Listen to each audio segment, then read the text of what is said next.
Otep à tous, bien-aimés frères et sœurs. Vous savez pourquoi, comment vous l'appelez, les Occidentaux sont fâchés contre l'Iran. Pourquoi ils n'hésitent plus de menacer encore l'Iran de bombardement. Eh bien, comme il fallait s'y attendre, l'Iran a repris son programme d'enrichissement de l'uranium. Les amis, les Occidentaux ont vu ça par satellite. Or, là où ils avaient bombardé, il n'y avait pratiquement rien. Maintenant, ils avaient, vous savez, ce que le site de Fordo, là, il disait que les centrifugeuses sont à 80 mètres. Eh bien, ce qu'ils ont ouvert là, c'est à plus de 100 mètres. Si à Fordo, ils n'ont pas pu atteindre les 80 mètres, malgré les fameux Bédo Spirit, hein, et puis leurs bombes de 13 tonnes, ils n'ont pas pu détruire ce site. Croyez-moi, ce n'est pas celui qui est au-delà de 100, parce que le site de Fordo, là, c'est 60 mètres, entre 60 et 80. Là, c'est au-delà de 100. Donc, on ne sait pas si c'est 150 ou c'est 200. En fait, les Iraniens, pendant que les Américains se sont inspirés pour fabriquer le fameux avion Spirit là, sous forme de l'aigle, les Iraniens se sont inspirés de la souris, du rat. Le rat chez nous là, hein? Pas leur souris là qui crée des problèmes aux gens. Les rats chez nous, hein, qui creusent des trous, parfois avec plusieurs sorties. Au cas où il est menacé par ici, il sort de l'autre côté là-bas, hein, ainsi de suite. Et c'est de ça qu'ils se sont inspirés pour créer ce système que vous avez vu là.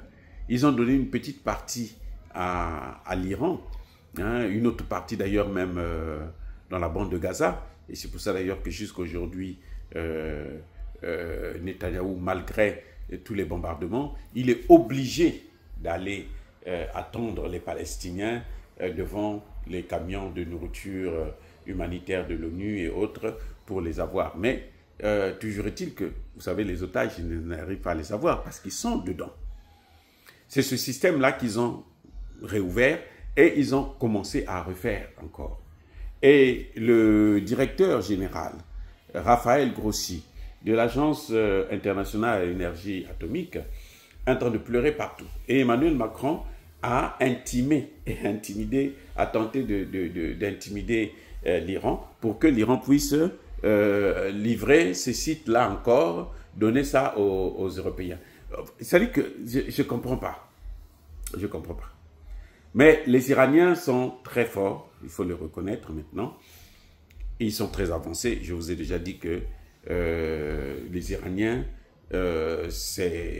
sont les plus intelligents au monde. Après, je pense, la Russie et puis je ne sais pas quel autre pays. Hein, ils sont vraiment parmi les 5 pays qui produisent beaucoup d'ingénieurs par rapport à la population qu'ils ont. Donc, les Iraniens viennent même avant les Chinois que vous voyez. Les Chinois sont très forts parce qu'ils sont très nombreux, donc la concurrence est rude, ils ont beaucoup de gens, mais les Iraniens sont encore plus forts. Oui, ils ont beaucoup de cadres, beaucoup de cerveau, et ce sont ceux-là qui font le travail. Donc, ce que Trump a fait, c'était juste de la poudre aux yeux, et puis c'était impertinent, c'est de l'argent du contribuable américain qu'on a dépensé pour rien. Ils ont toujours leur combustible et ils vont faire usage de ça. Donc Trump est foutu. La seule chose qu'il peut faire, c'est repartir là-bas. Mais il sait aussi qu'en repartant là-bas, c'est clair qu'il est en train de faire courir un risque à plusieurs Américains. Les amis, encore une fois de plus, l'Iran est reparti. C'est-à-dire que tout ce qu'ils ont fait là pendant les 12 jours qui ont précédé, ça a été un coup de pied dans l'eau.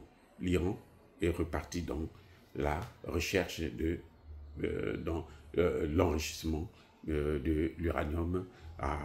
Ils étaient déjà à près de 80 degrés, donc 90, ce serait très facile pour eux. Soyez bénis.